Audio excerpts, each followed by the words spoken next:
Very good morning, dear students. Dear students, we are going to start civics chapter 1, that is, what is democracy and why democracy? Just an overview, children. What is a democracy? What are its features? You have read this in the previous classes also. Fine. Then, this chapter is going to build a simple definition of democracy, and step by step, we are going to understand the meaning of the term which we are going to read.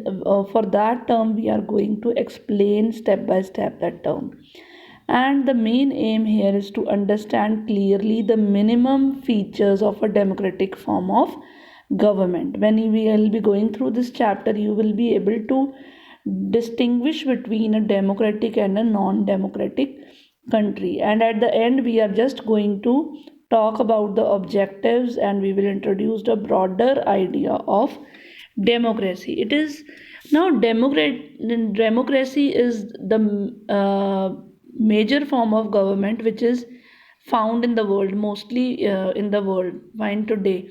Why it is expanding, why everybody is asking for democracy only, what is the reason behind this, what are the other forms of government? These are the other big questions which we will get answer in this chapter. So what is democracy? Fine, children. So we will start with here. Democracy is a form of government in which the rulers are elected by the people. From the very starting, we are just discussing this statement that democracy is a form of government in which the rulers are elected by the people. So, if we will, we are going to talk about this topic step by step. See, we have started with a simple definition that democracy is a form of government in which the rulers are elected by the people. Now, some questions arises. The first question which arises, who are the rulers which are going to rule the country? Fine. Who are the rulers we are talking about in this definition? Are they are officials, they are elected by any government? Who are they? Fine. Which decisions maybe they take? Non-elected officials in a democracy, or which type of decisions they are going to take? Then we talked about elections. So what sort of elections are they really? Means what sort of elections took place in a democratic form of government? What conditions must be fulfilled for an election to be considered in a democratic form of government? So what sort of elections will take place? Who are the people who are going to elect the rulers and get elected as rulers? Should this include every citizen? Fine. On equal basis, can democracy deny some citizens this right? So, if you talk about the people, the question arises, what sort of people will be there who are going to elect their representatives? Will those people means comprise of the full population, or any specific stream of population? Then the last one, finally, what kind of form of government is democracy? Fine. What type it will be? Elected rulers do whatever they want in a democracy, or democratic government functions with some limits? Are they having some limits, or they are going to work their self? And is it really necessary for a democracy to respect some rights of the citizen? That we are going to study in this chapter.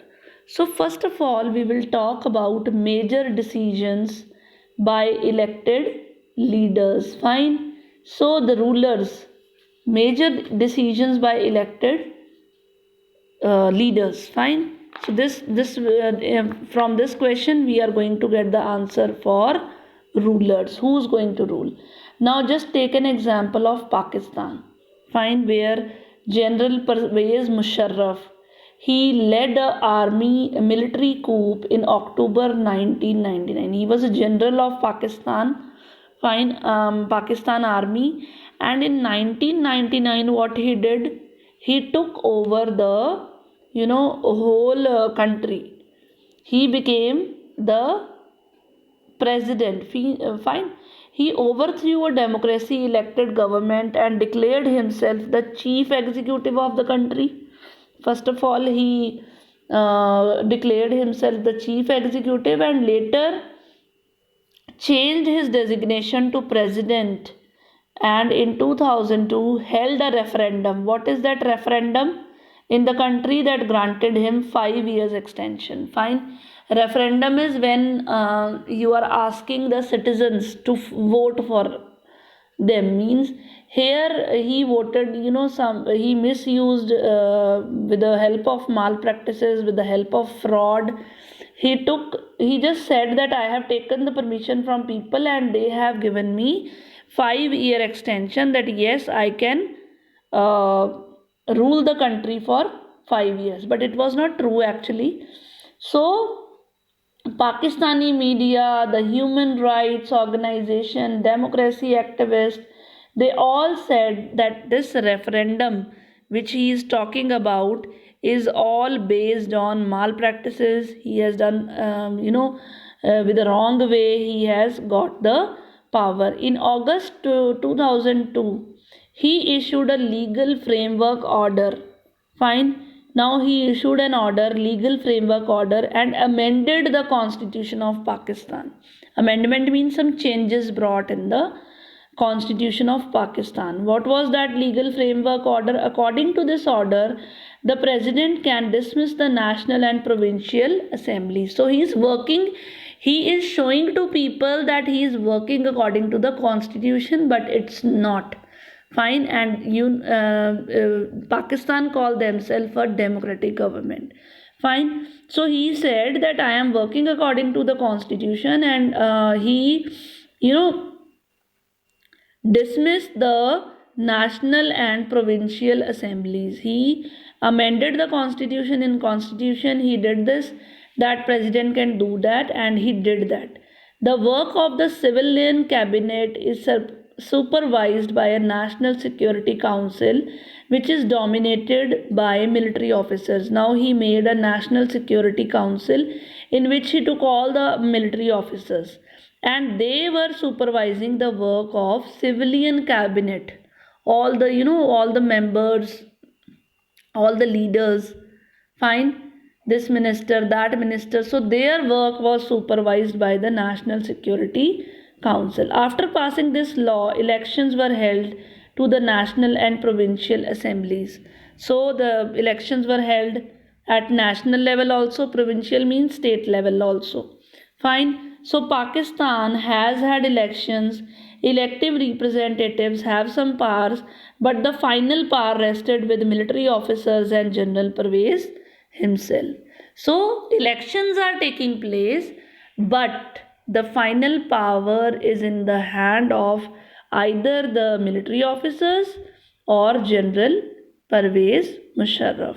Clearly, children, if you see, there are many reasons why Pakistan under General Musharraf should not be called a democracy. Can you call it a democracy?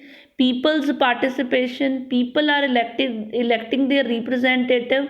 No, he is just becoming a a sort of monarch or a dictator. Fine. So, but let us focus on one of these. Can you say the rulers are elected by the people in Pakistan? Not quite. He was not elected by the people. He was the general of military, and he just overthrew the power and became the president. Fine. People may have elected their representatives to the national and provincial assemblies, but those elected representatives were not really the rulers.